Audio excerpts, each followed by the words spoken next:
जन गण मन अधिनायक जय हे भारत भाग्य विधाता। पंजाब सिंध गुजरात मराठा द्राविड़ उत्कल गंगा। विंध्य हिमाचल यमुना गंगा उच्छल जलधि तरंगा। तब शुभ नामे जागे तब शुभ आशीष मांगे। गाहे तब जय गाथा जन गण मंगल दायक जय हे भारत भाग्य विधाता। जय हे जय हे जय हे जय जय जय जय हे। भारत माता की जय भारत माता की जय। वंदे मातरम वंदे मातरम। पंजाब साउथ ब्रेक विश्राम ब्रेक सावधान। झंडोत्तोलन का कार्यक्रम समाप्त हुआ। श्रीमान आगे का आदेश।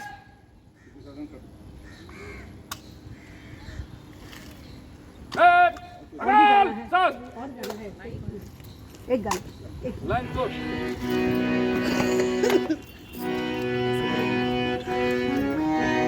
मेरे आबाद रहे तू ऐ वतन वतन मेरे आबाद रहे तू।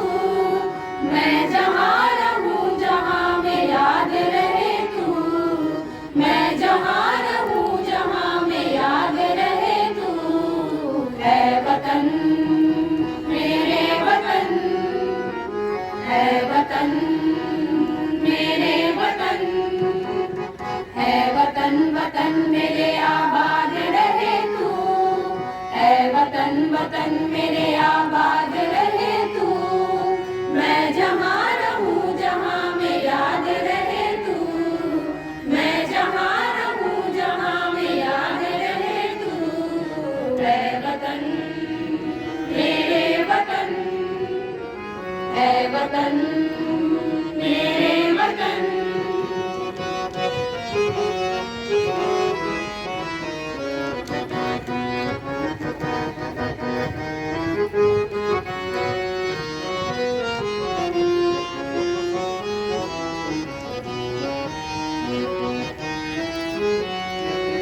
तू ही मेरी मंजिल है पहचान तुझी से। तू ही मेरी मंजिल है पहचान तुझी से। पहुँचूं मैं जहाँ भी मेरी बुनियाद रहे तू। पहुँचूं मैं जहाँ भी मेरी बुनियाद रहे तू। है वतन मेरे वतन है वतन मेरे वतन है वतन वतन मेरे आबाद रहे तू। है वतन वतन मेरे आबाद रहे तू। मैं जहाँ रहूँ जहाँ में याद रहे तू। मैं जहाँ रहूँ जहाँ में याद रहे तू। है वतन मेरे वतन है वतन मेरे वतन।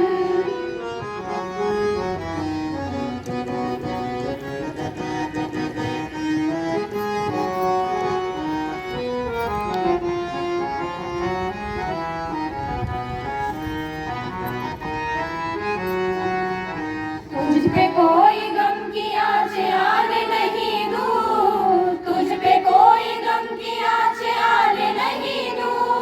कुर्बान मेरी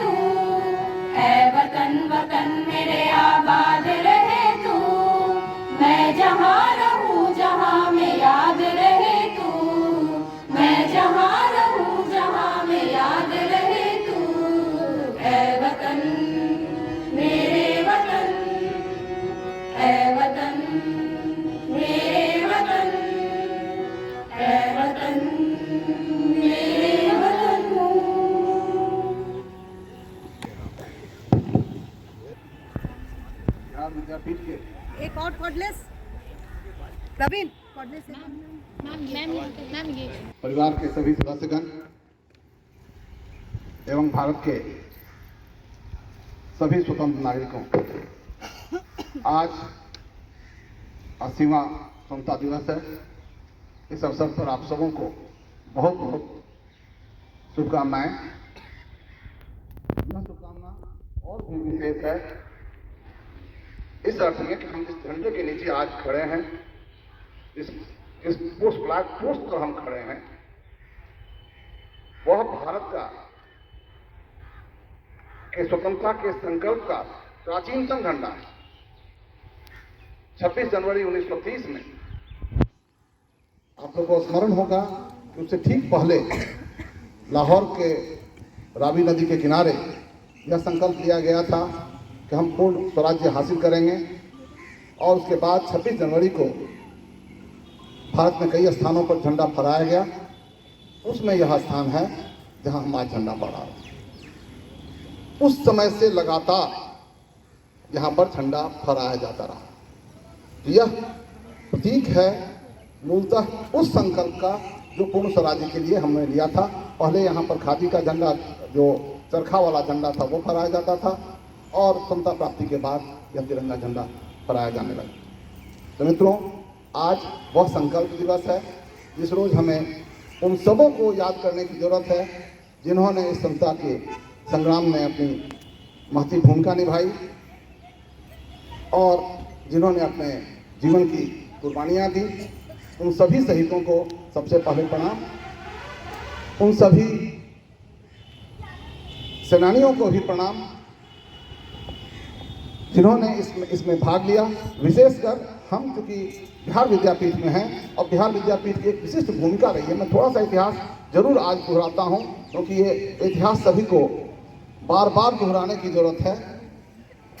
बिहार विद्यापीठ का जन्म हुआ था 1900 जन्म या मैं कहूँ स्थापना दिवस जो हुआ था वो 1921 ईस्वी में हुआ था। वैसे 1920 ईस्वी में ही नेशनल कॉलेज बना लिया गया था यहाँ पर और उसके बाद यहाँ शिफ्ट हुआ 1921 ईस्वी में और 6 फरवरी को इसका उद्घाटन हुआ था। लेकिन उसके बाद से यह एक विश्वविद्यालय की तरह चल रहा था। इसके पहले अध्यक्ष थे, पहले जो चांसलर थे वो मौलाना मजहूर हक थे। ब्रजकिशोर प्रसाद जिनके मेमोरी में हम लोग यह भवन बनाए हुए हैं, वह इसके पहले वाइस चांसलर थे और राजेंद्र प्रसाद इसके रजिस्ट्रार और प्रिंसिपल हुआ करते। और बाद में जब ये संस्था बनी तो राजेंद्र प्रसाद इसके पहले अध्यक्ष भी बने। लेकिन जो महत्वपूर्ण बात यह है कि उस समय में यह एक विश्वविद्यालय के रूप में काम करता था। यहाँ करीब 21,000 बच्चे पढ़ते थे। और लेकिन 1932 ईस्वी में 1900 याद करा दूं 30 में यह झंडा फहराना शुरू हुआ और 32 के संभवतः 4 जनवरी को, जिस समय सविनय अवज्ञा आंदोलन चल रहा था, उस आंदोलन के दौरान इसको भी टारगेट किया गया और यहाँ का झंडा यहाँ के एसपी ने आकर के फाड़ दिया और फिर ब्रिटिश जाके यहाँ पर लगा दिया। इस घटना के विरोध में लगातार 6 महीने तक करीब लोग गिरफ्तारियां देते रहे और पूरे बिहार में आंदोलन इसका हुआ कि हमसे फिर से झंडा फहराएं। लेकिन 2.5 साल तक यह अंग्रेजों के कब्जे में रहा। फिर 34 ईस्वी में राजेंद्र प्रसाद यहीं से गिरफ्तार कर लिए गए थे उस समय में और लेकिन 34 में उनको छोड़ा गया जबकि भूकंप आया था और बाद में बिहार विद्यापीठ को भी सीजर से रिलीज किया गया। तो उस समय से यह जो आप देख रहे हैं झंडा, यह मतलब इसके लिए यह पूरे अस्मिता का प्रतीक था हमारे स्वतंत्रता आंदोलन का और पूरे भारत का। इसीलिए यह स्थान ज़्यादा महत्वपूर्ण हो गया। 1942 में 32 से 34 तक 2.5 साल करीब और फिर 42 से फिर इसको फिर बंद किया गया। 42 में भी जिस रोज वहाँ हुआ था आंदोलन की, नेहरू जी ने करो और मरो का नारा दिया था, दूसरे दिन इसको बंद कर दिया गया और यहाँ पर फिर ब्रिटिश का कब्जा हो गया था यह।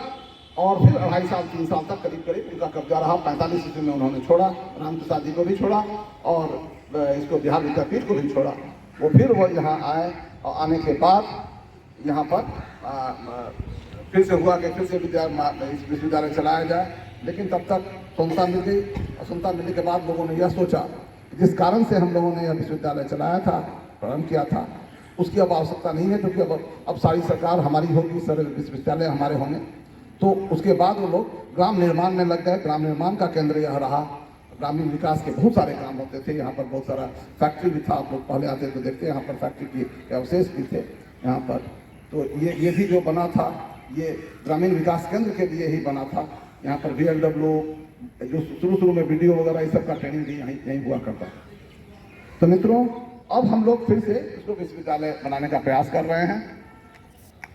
उसी तरह से जिस भावना को लेकर के इसको बनाया गया था, उसी भावना को लेकर के हम लोग बनाने का प्रयास करें। क्योंकि एक जो महत्वपूर्ण बात थी उस जमाने में भी, कि जो अंग्रेजों ने शिक्षा व्यवस्था हमारे लिए सौंपा था, वह शिक्षा व्यवस्था मूलतः नौकरी उन्मुख था।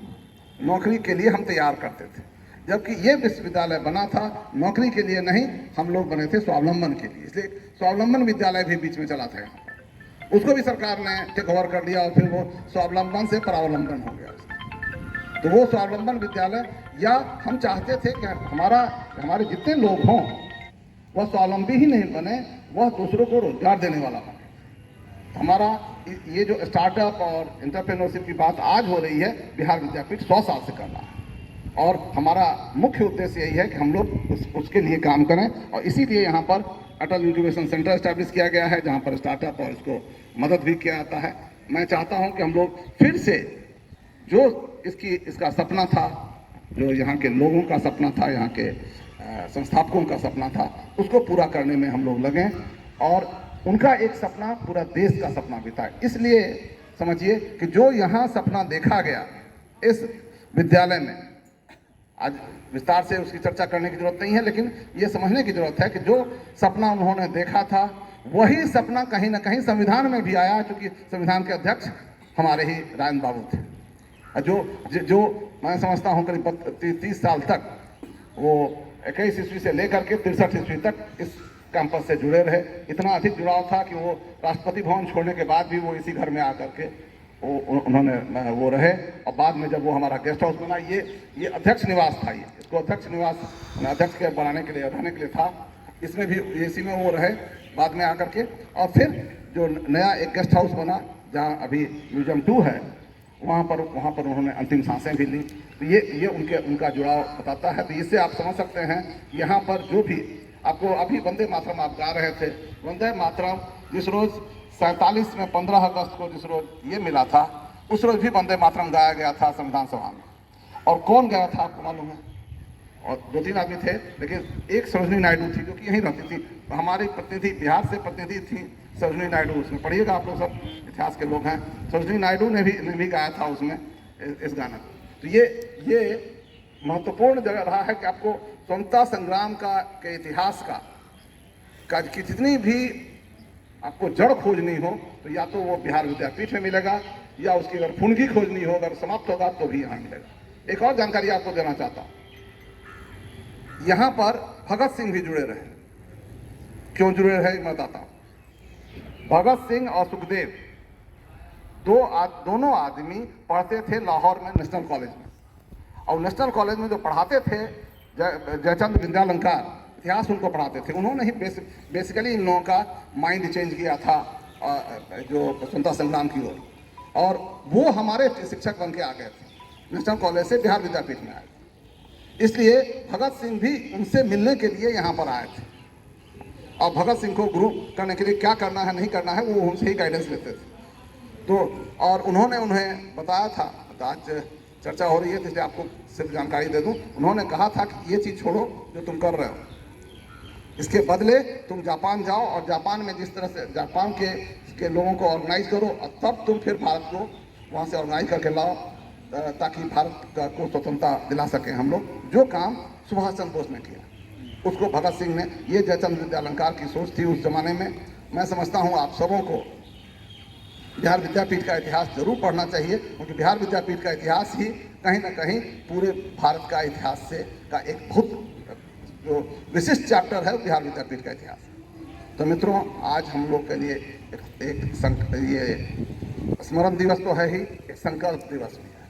और संकल्प ये कि जो हमारे लोग थे, महात्मा गांधी से जुड़े रहे, मौलाना मजहूर हक जुड़े रहे, राजेंद्र प्रसाद जुड़े रहे, बिलसो बाबू जुड़े रहे, यहाँ से जितने लोग जुड़े रहे, हम जो यहाँ के पहले सेक्रेटरी थे, बाद में दूसरे अध्यक्ष बने, बद्री नारायण वर्मा, वो बिहार के पहले शिक्षा मंत्री थे। यहाँ के स्टूडेंट एक रहे हैं जो प्राइम मिनिस्टर रहे हैं, इसके मातृका प्रसाद कोइराला जो नेपाल के प्राइम मिनिस्टर रहे। तो यहाँ के जितने भी लोग हैं, वो बिहार का हो, भारत की राजनीति हो या नेपाल की राजनीति हो, सभी में उन्होंने एक प्रमुख भूमिका निभाई है।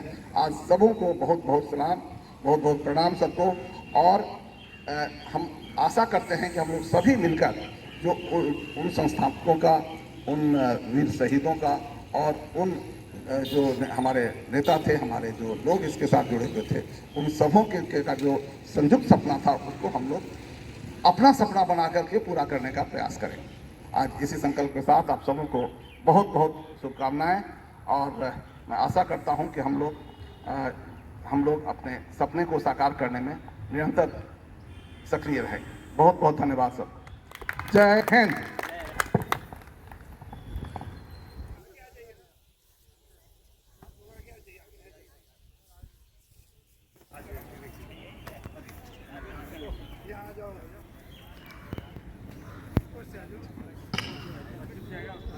अभितेश कहाँ गया?